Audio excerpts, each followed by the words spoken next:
It's time to get out of the comfort zone because these people aren't playing games.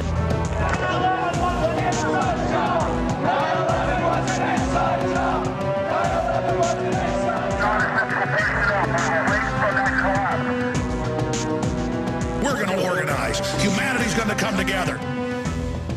We are swinging muskets here, toe-to-toe with the globalists. They're bloodied, we're bloodied. It is absolute, total war.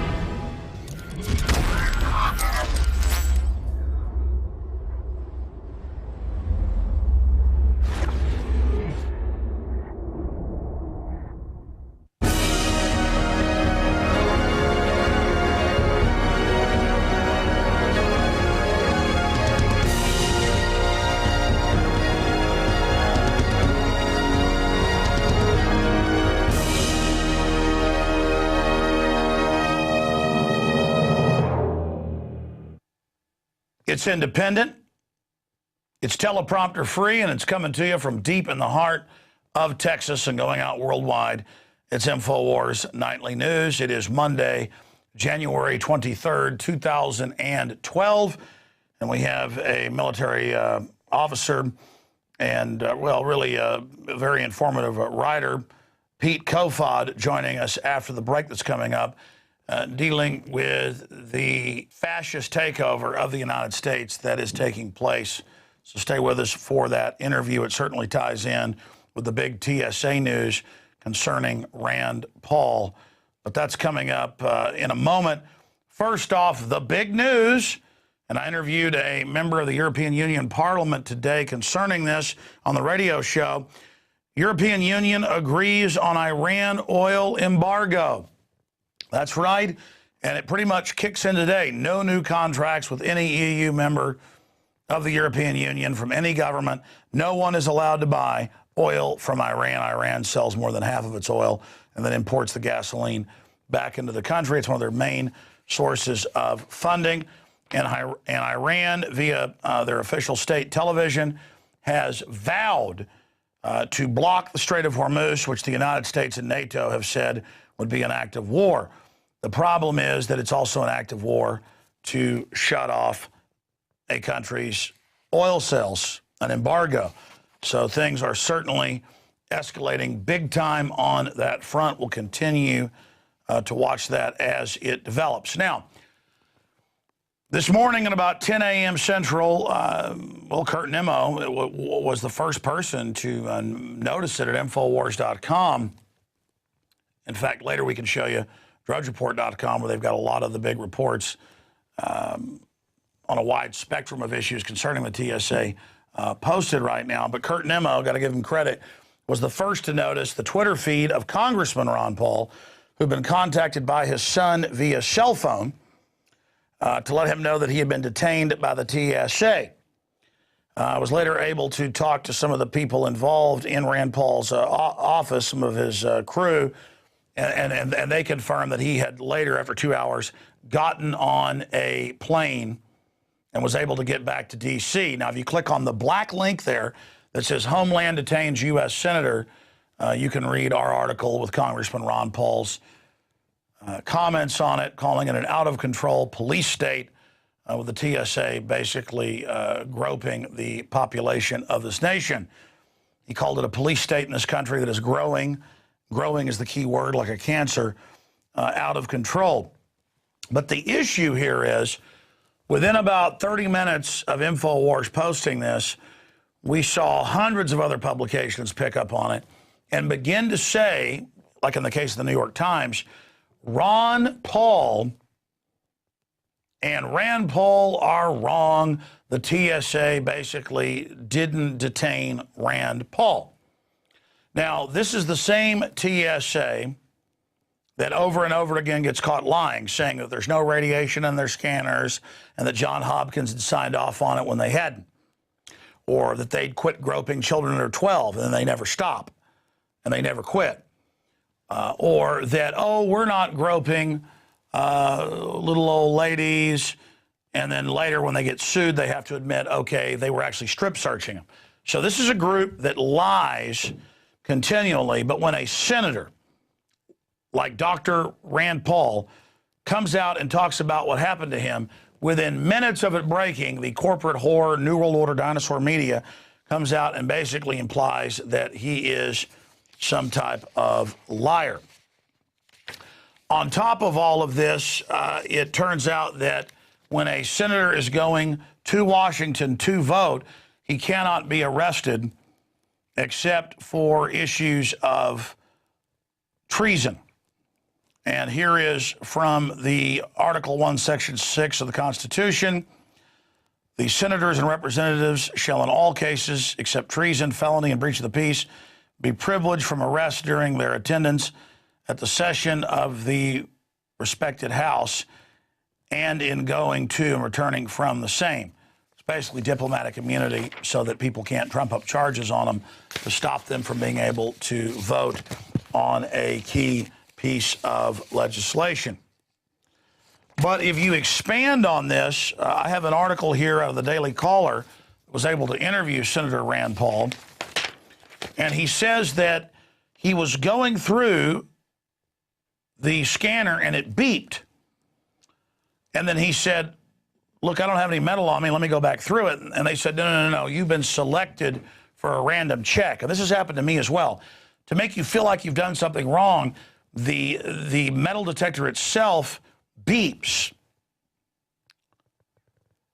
And then that's their pretext to search you. And it's come out that managers can sit there, especially with good-looking women, and hit the button themselves as a way to search you. And talking to some of the folks in Rand Paul's office, they are concerned he may have been singled out.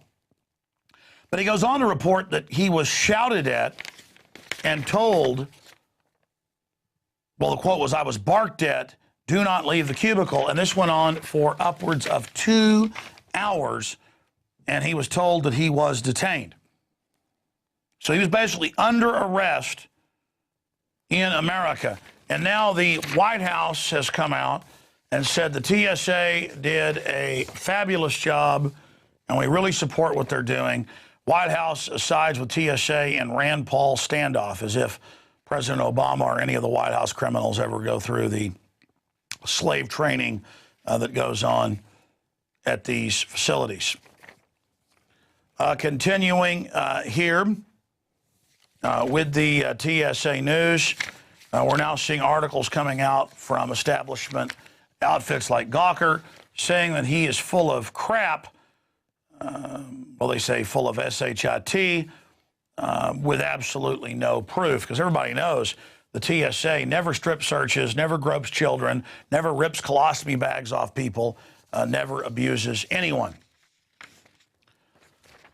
Now, looking at what Congressman Ron Paul has said, he put out a statement today saying the TSA gropes and grabs our children, our seniors, and our loved ones and our neighbors with disabilities while doing nothing to keep us safe. The police state in this country is growing out of control. One of the ultimate embodiments of the TSA that gropes and grabs our children, our seniors, and our loved ones and neighbors with disabilities. The TSA does all of this while doing nothing to keep us safe. This is why my plan to restore America, in addition to cutting $1 trillion from the federal spending in the year, eliminates the TSA. We must restore our freedom, respect for liberty that once made America the greatest nation in human history. I am deeply committed to doing this as President of the United States. And I think it's a badge of courage that Rand Paul was accosted by these goons and did not submit to their pedophile behavior. Because, again, their groping of the children, as many psychologists have pointed out, is training children to accept being groped and fondled and raped. And the people working at the TSA, whether they are conscious of it or not, are violating federal and state law and are engaged in acts of pedophilia and sexual assault. Now, I want to go back here to a clip from last year with Congressman Ron Paul on my radio show / TV show, where he talked about the fact that he has been groped by the TSA and that what they do is absolutely outrageous. Here it is.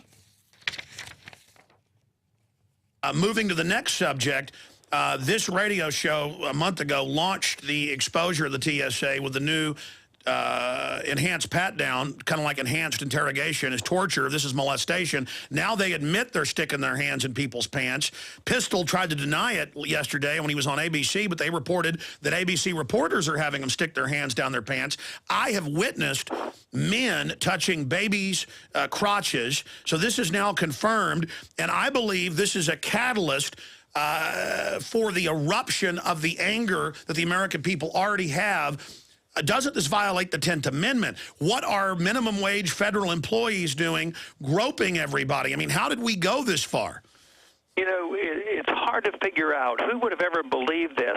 And the other day when I introduced my legislation to deal with this, I said, you know, I worry about the foreign policy, the spending, the Federal Reserve, our debt, and the whole mess, which are huge. But this one addresses something else. This one is just such an affront, so much out in the open, in government being so bold as to maul us in public and say they're doing it for our interest. If we tolerate this, there's something wrong with us. I mean, something wrong with it. It's almost like it's probably not fair to say this because so many people don't deserve it. We deserve, you know, some of this stuff if we don't do something about it, and hopefully the American people will do something. They'll eventually have to boycott the airlines or whatever, or throw more of the bums out. Maybe the Congress will get off their duff and do something in January and insist that we rein in the TSA. Congressman, you know, a month ago, just with my own common sense, I said this new enhanced pat-down is meant to harass people into accepting the naked body scanners that Chertoff and others are openly making money out of. Now, Atlantic Monthly has talked to the TSA. They admitted that, yes, we want to intimidate people. So this is an act of harassment or sexual terrorism, in my view, and they admit it. Shouldn't there be congressional hearings about this? I mean, the method to the madness, if government can set the precedent to put its hands down your pants or remove a urology or colostomy bag, and they are doing this, that's confirmed, or to strip down 5-year-olds in full view. It reminds me of the Nazis. They started out with papers, please, in 33. By 40, it was stripping women down with babies and running them into pits and shooting them in the back of the head. We have the film footage of that. I mean, this is clearly to dominate us and to break our will, but I think they've gone one step too far. I think they've triggered the sleeping giant. Yeah, let's hope so. It seems that way. Showing our papers, we've capitulated on that a long time because we show our Social Security number and our driver's license and the whole works. No matter what we do, get a job or buy something, they usually want those numbers. But now they want the government to show them our genitalia, and they want to take pictures of us and put their hands into our pants and all that. So that's hopefully enough to wake the people up. And what I think is great, you know, we complain a lot about the Main Street media, and they haven't been very friendly to us. But there's been a lot of good pictures on all the TV stations, you know, because it's been so abusive. So even though a fraction of the American people fly frequently, I'm sure almost all Americans now have seen some of these pictures and saying to themselves, hey, what's going on here? I mean, why are they doing this? So I think it's a healthy wake-up call to a lot of Americans. I just hope they can work that in to the whole concept of what's been going on with our country for a long time. Government is too big and intrusive and abuse our rights, and they do the things they shouldn't be doing, and they forget about the things they were instructed to do. And just a correction, it's now 2012. I was saying last year, this is now